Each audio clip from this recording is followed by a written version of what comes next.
మాజీ మంత్రి ముద్రగడ పద్మనాభం ఆశయ సాధనకు పార్టీలకు అతీతంగా కాపులు అంత కృషి చేయాలని కాపు నేతలు అన్నారు. కాకినాడ కాపు కళ్యాణ మండపంలో ఆంధ్ర కాపు సద్భావన సంఘం అధ్యక్షుడు వాసిరెడ్డి యేసుదాస్ అధ్యక్షతన నిర్వహించారు. ఈ సందర్భంగా కాపు జేఏసీ నేతలు యేసుదాస్, ఆకుల రామకృష్ణ, నల్లా విష్ణుమూర్తి, కల్వకొలను తాతాజీలు మాట్లాడుతూ కాపు జాతి కోసం ప్రాణత్యాగానికి సైతం సిద్ధపడ్డారని అన్నారు. 1994 ఉద్యమంలో కాపు సాధనా సమితి నేతలతో పాటు భార్య పద్మావతి వద్ద సెనేడ్ గుళికలు ఉంచి ఉద్యమం చేశారని గుర్తు చేశారు.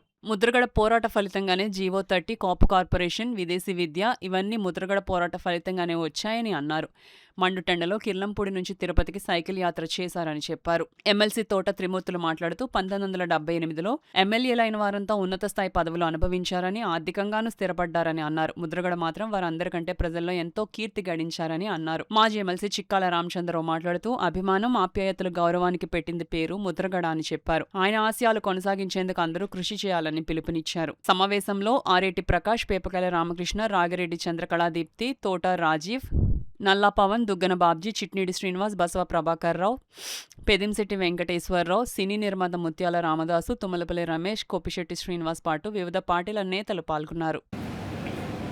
వారు కాపు, తెలగ, బలిజ, ఒంటరి కులాల కోసం ఆయన సర్వం రాజకీయంగా పాడేయారు, ఆర్థికంగా పాడేయారు, ఆరోగ్యంలో పాడేయారు.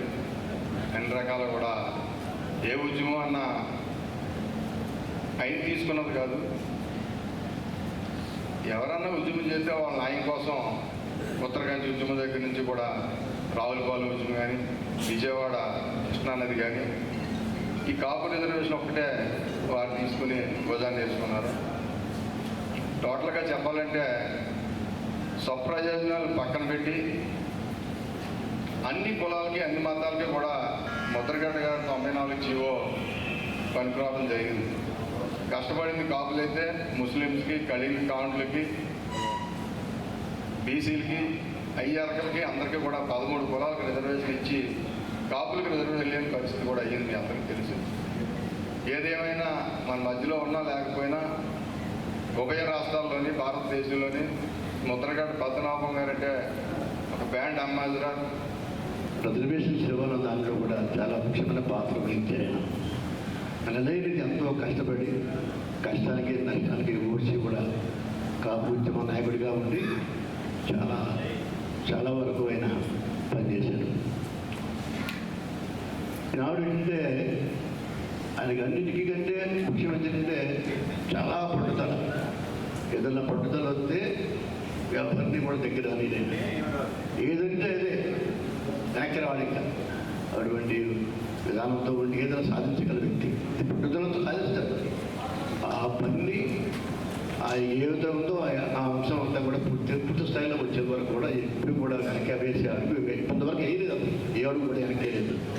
ఏదంటే అది తీరలేని అటువంటి మంచి నాయకుడు.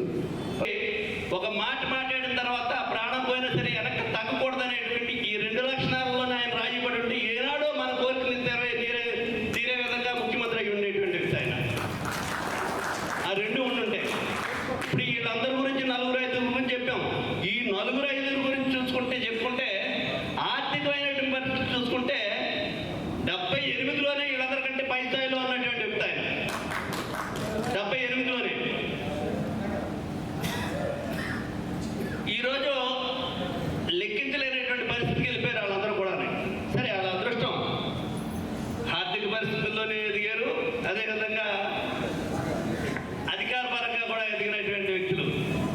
ఎవరో అదృష్టాన్ని ఎవరు కాదు, కొలమానం చేయలేము. కానీ నేను అనుకునేది వ్యక్తిగా ఎదిగాడు తప్పితే వ్యక్తిగతంగా మాత్రం నష్టపోయినటువంటి వ్యక్తి పద్మనాభం గారు అనేటువంటి చెప్పదలుచుకున్నాను. వ్యక్తిగా వీళ్ళందరికీ ముఖ్యమంత్రి 2 సార్లు 3 సార్లు ముఖ్యమంత్రులు చేసిన, లేకపోతే ఎక్కడెక్కడో పదవులు చేసిన, వేల కోట్లు సంపాదించినప్పటికి కూడా పద్మనాభం గారికి ఏమాత్రం కూడా ఎవరో సాటి రాలేనటువంటి చెప్పడంలో ఏమాత్రం అందజేస్తుంది. ఆయనలో నాకు భావావేశం మమ్మల్ని మా దెబ్బలు మాది ఇవన్నీ చూసేటప్పటికీ ఆయన ఆ భావావేశం తనకు వచ్చింది. నిజంగా కూడా ఆ స్టేట్మెంట్ రాలేదని ఆయన రాజీనామా చేసి బయటకు వచ్చేసారు. ఎమ్మెల్యే పదవి వదిలేశారు. ఎవరి కోసం? కాపుల యొక్క ప్రయోజనాలు స్టేట్మెంట్ ఇవ్వట్లేదు. శాసనసభ సభ్యత్వానికి రాజీనామా చేయడం జరిగింది.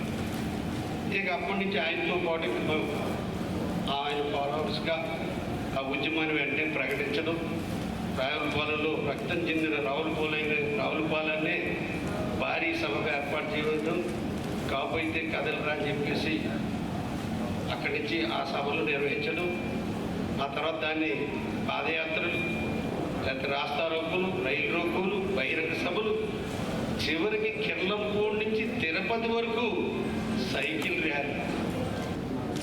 ఈ రాజకీయ లబ్ధుల గురించి కానీ ఉన్నత స్థాయి పదవుల గురించి కానీ అసలు ఏ రోజు ఆయన ఆశించలేదు. అలాంటి వాటి గురించి ఎదురు చూడలేదు.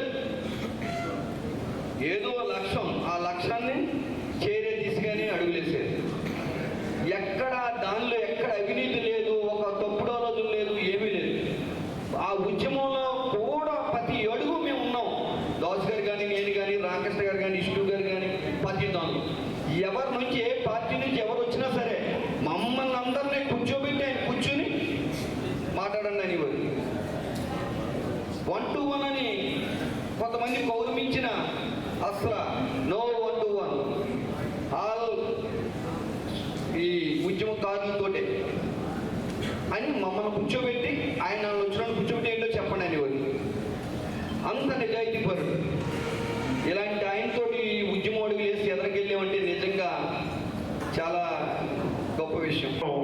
నేను చాలా గర్వంగా ఫీల్ అవుతాను. నా పూర్వజన్మ సుకృతంగా ఫీల్ అవుతాను. పద్మనాభ గారి నేను వెళ్ళడానికి ఫస్ట్ టైం ఏంటంటే, నేను కాపులకు సంబంధించి ఏది రిజర్వేషన్ సంబంధించి కొంచెం స్టడీ చేస్తే 94 ఉద్యమంలో ఆయన చేసిన విషయం కానీ, దాని కూడా ఆయనకున్న పట్టుదల కానీ, ఆయన చేసిన ఉద్యమాల గురించి తెలిసి నేను ఆయన ప్రత్యేకంగా కలవడానికి కిర్లంపూడి వెళ్ళడం జరిగింది. ఇది 2015 మార్చి 23వ తారీఖు 22వ తారీఖు. అప్పుడు ఆయన మనవరాలు 4-5 ఏళ్ళ పిల్ల, ఆ పిల్లతో ఆడుకుంటుంటే ఆయన దగ్గరికి వెళ్ళి చాలాసేపు కూర్చుంటే, నన్ను పిల్లడానికి కావాలంటే నేను పెట్టే బద్దరాలు నన్ను వివరాలు చూసాను, అడ్వకేట్ అని చెప్తాను రామరామని కూర్చోబెట్టాను. కూర్చోబెట్టిన చెప్పి అది మాట్లాడి నేను ఏం చెప్పానంటే, ఇలా ఉద్యమం చేస్తే బాగుంటుందంటే కాపు రిజర్వేషన్స్ ఇస్తానని చంద్రబాబు నాయుడు గారు చెప్పారు, మేనిఫెస్టోలో పెట్టారు, కాబట్టి మళ్ళీ మనం ఉద్యమం చేస్తే బాగుంటుందని చెప్తే ఆయన సడన్గా బైక్ వేసి నాకు 2 చేతులు దండం పెట్టి, ఏమైనా ఇప్పుడు మైకి రాదు, ఇందాక చెప్పినట్టుగానే నేను ఆర్థికంగా కానీ, సామాజికంగా కానీ, రాజకీయంగా కానీ, ఆరోగ్యపరంగా కానీ దారుణంగా నష్టపోయి ఈ కాపుల గురించి నేను రానని చెప్పడం జరిగింది.